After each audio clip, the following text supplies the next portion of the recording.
Some say it's depressing, others interesting. So what is Łódź really like? Let's find out firsthand, honestly and without sugarcoating. We'll walk through the city's best spots, dive into its true atmosphere, and weigh all the pros and cons. Łódź is a large city in the very heart of Poland, once famous for its textile industry. Today, it blends its industrial heritage with new cultural spaces. Even though over 500,000 people live here, Łódź is the city from which the most people live in search of better opportunities for life, work, and study. Yet, despite this, the city continues to develop. Łódź literally means boat in Polish. The city isn't located on a big river, but the boat has long been a symbol of the city and even appears on its coat of arms. Back in the day, there were more streams and small rivers here than there are now. The main street in Łódź isn't a market square as in many Polish cities, but Piotrkowska. It's the longest shopping and pedestrian street in Europe and the heart of the city's life. Modern Łódź grew up around and along this street. Since the 19th century, the street has had its current name and has been the city's main artery.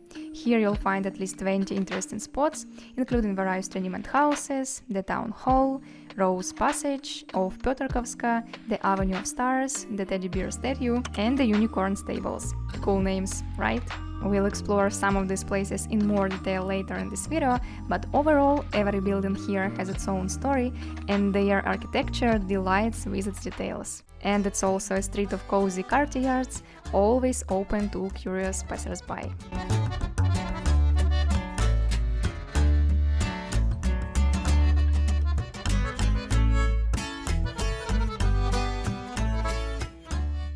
We'll start with a super creative space that proudly took first place in the Wonders of Poland contest. It's a kind of competition organized by National Geographic Polska, where every year 48 places from across the country, 3 from each voivodeship, compete for the title of the best and most interesting. The history of Łódź's factory is very similar to what we saw in Żyrardów. Both were weaving factories and even look somewhat alike, but each has its own paths and stages of development. The story of the Piotrkowska weaving factory began in 1888, when Franciszek Ramisz bought a plot of land here and built the first workshops. Later, the factory expanded to 42 buildings and 1,000 workers, and in its 36th year, it was transformed into a family joint stock company. The war brought changes. The factory became a cotton spinning mill and later turned into the Chinese Quarter. Today, a modern investor has transformed it into a creative, cultural, and thriving space. Walking along the main street and beyond, my impressions were mixed. On one hand, I loved the architecture and the atmosphere, especially in the touristy areas, and the abundance of street art. Seriously, the murals were literally everywhere. Some were a bit strange, of course, but overall I'd call this a signature feature of Łódź. At the same time, you could really feel a sense of gloom in some neighborhoods and courtyards, with many ruined buildings, graffiti, general neglect, few pedestrian zones, despite the parks we'll talk about later, ongoing construction, and unexpectedly drunk people. Even on sunny days, these downsides sometimes spoil the overall impression for me. Łódź has often appeared in lists of the worst cities to live in Poland, partly due to a lower level of safety, especially regarding traffic accidents, but to be fair, some websites rank it among the best, mostly because of affordable housing.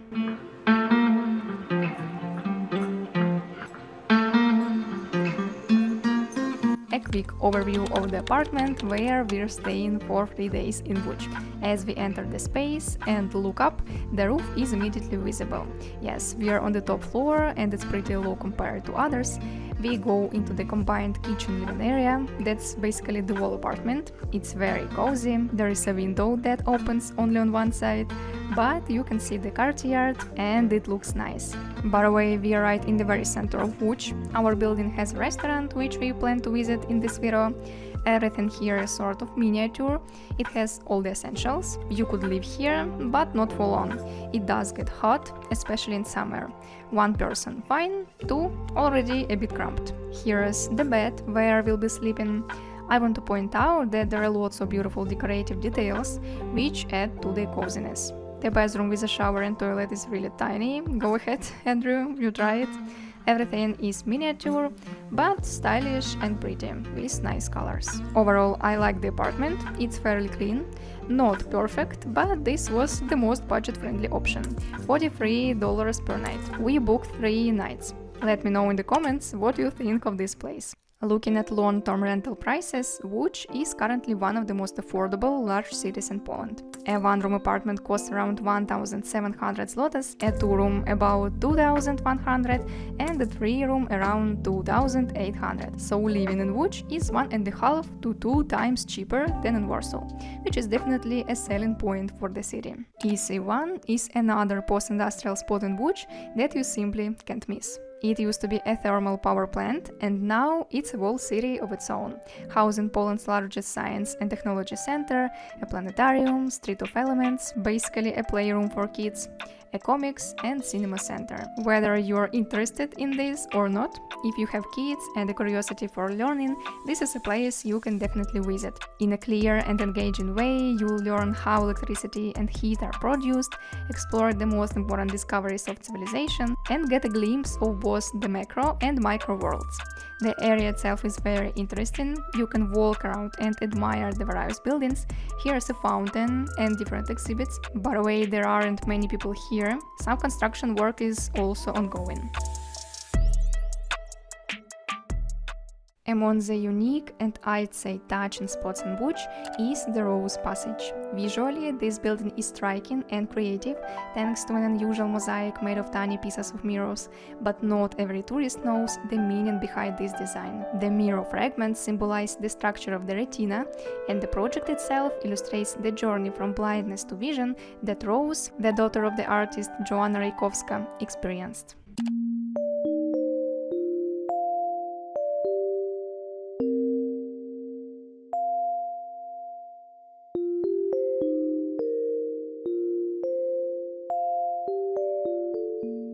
History enthusiasts can visit the Museum of the City of Łódź to logically learn more about the city and its residents. The museum is located in the Poznański Palace, which was once the central part of a large factory complex built by one of the wealthiest families in Łódź. A standard ticket costs 25 zlotys, but discounted options are available. On Wednesdays, entry is free.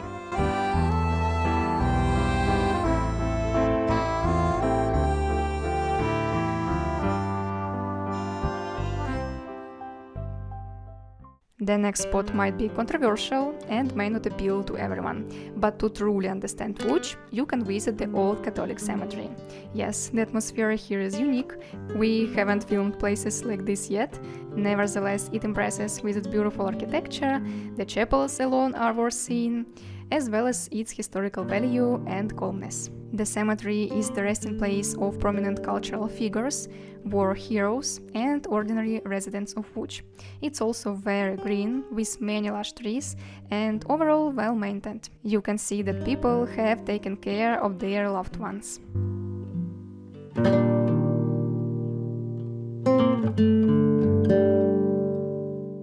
To bring some life into our video, next up is Joseph Poniatowski Park. Despite its industrial character, Łódź is quite a green city, as evidenced by more than 30 parks on its map. We've chosen one of the most charming for you. Poniatowski Park is perfect for walks, picnics, and active recreation. There is a lake with ducks, a mini maze for kids, and overall the area is spacious and beautiful.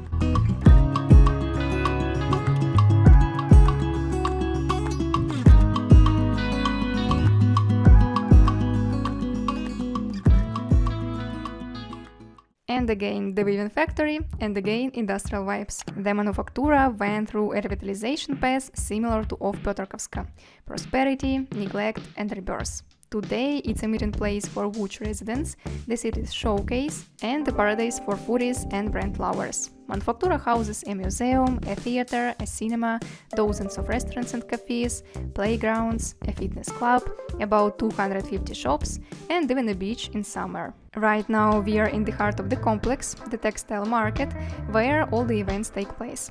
Honestly, I don't quite understand why of Piotrkowska was called the Wonder of Poland instead of Manufaktura, because this place is much more spacious, comfortable to walk around, and feels like a real complex, while there it was a bit cramped and harder to explore freely.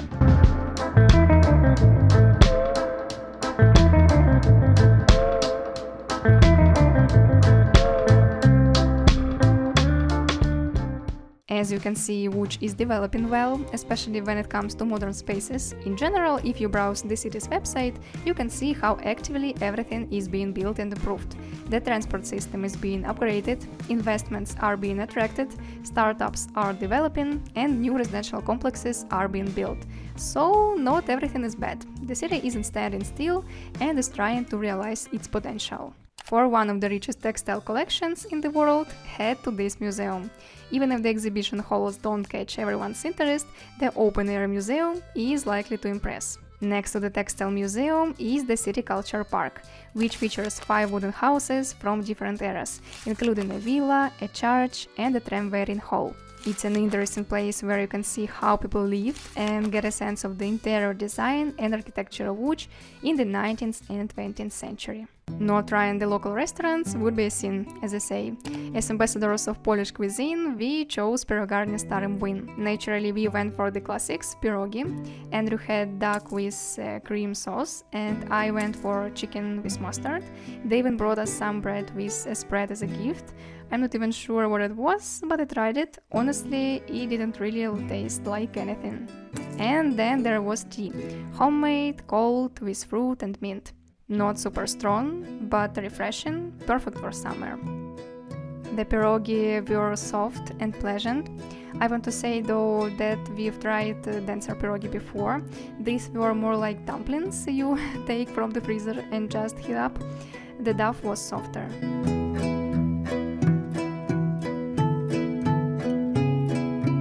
We finished everything, which is always a good sign. The total came to 118 zlotys, which is a bit pricey, and that's the main downside here. Also, the food is quite tasty. Check out this little box. The box shaped like a pierogi is, in my opinion, very creative.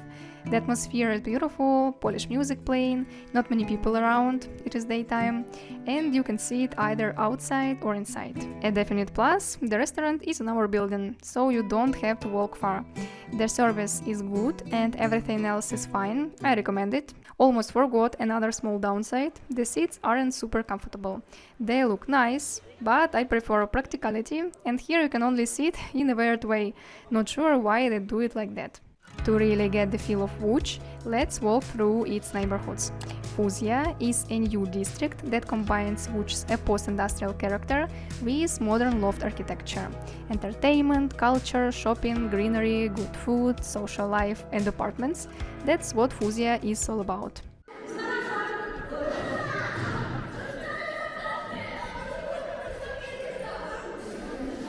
I've mentioned this before, but it bears repeating. I really appreciate how Poles try to revitalize old historical buildings, breathing life into factories, power plants and more. I think this video has shown you exactly that.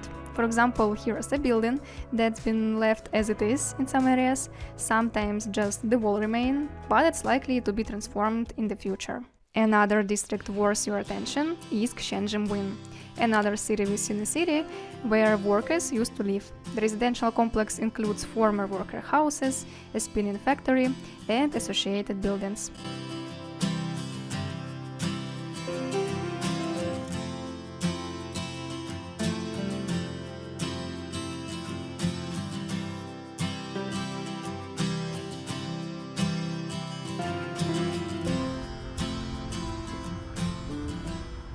Write your thoughts about Łódź in the comments. For me personally, yes, it has its pros, but also cons, that in my case outweighed them. Warsaw is definitely my favorite, despite the high prices. Still, I can't call Łódź ugly. It has its own atmosphere, probably a rich history if you dig deeper, and definitely potential. I hope this video helped give you a full picture of the city. Let me know if it did, and I'll see you very soon. Bye!